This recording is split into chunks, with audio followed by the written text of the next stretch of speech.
Today we're going to look at a Samsung Galaxy S8 mobile phone. Just like the iPad that we looked at in the last video, you can sign these out from the library along with a mount adapter and a tabletop tripod. Just in case you didn't watch the last video, each of the tripod legs folds out to a 45-degree angle. Now, this adapter can be mounted on to shoot your video both horizontally and vertically. I highly recommend that you shoot all of your videos horizontally. So that is how we're going to thread this onto the tripod head. Now, this adapter is static, so any adjustments you are making, you have to make them with the tripod head. In order to do this, press this button in fully.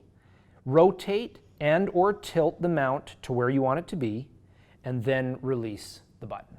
Once you've done that, widen the adapter's tension hold by rotating the screw on top counterclockwise. Once it is opened up wide enough, you can place the Samsung inside, making sure that none of the buttons will be depressed when you tighten it.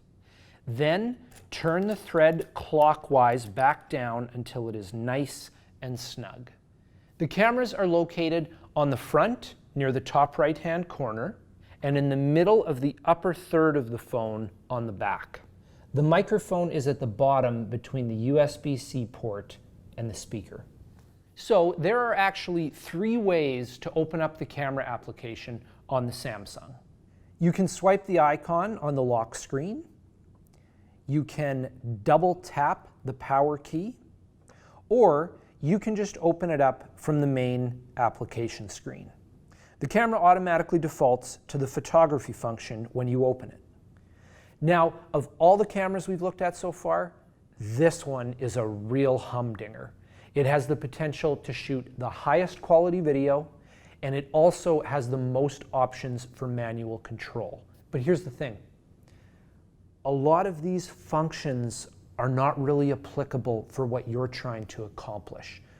Plus, I'd like to keep this video brief, so we're not going to go down that road today. If you do get your hands on one of these and are feeling particularly ambitious, by all means, please contact me and we can go through the advanced options together. Up in the top right-hand corner, we are going to click on Settings, which is depicted by the gear icon. Both the front and rear camera should default to 1920 by 1080, which is the resolution that we want. The only thing we're going to worry about in here is the tracking autofocus function. If you will be recording someone or something that will be moving around, make sure you turn this option on. We will press the back arrow to return to the main camera screen. Now on this camera, as soon as we switch to video mode, it automatically starts recording. With the rear-facing camera, we can zoom in by placing both fingers on the screen and spreading them in or out. Just like with the iPad, we can choose whether to use auto or manual focus. Tap on the screen where you want to focus. When you do, the camera will bring up this brightness slider, and we can adjust that to where we want it.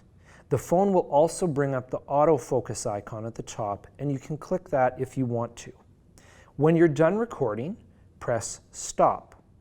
In order to switch from one camera to another, you can either press the icon in the corner or swipe up on the main screen.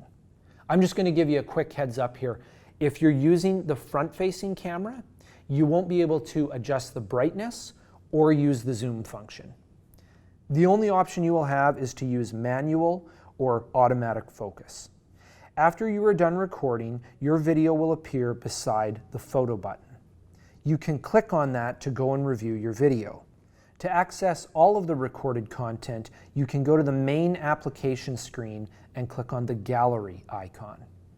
So we are nearly finished looking at recording hardware. Next, in the final video of this series, we're going to examine the GoPro.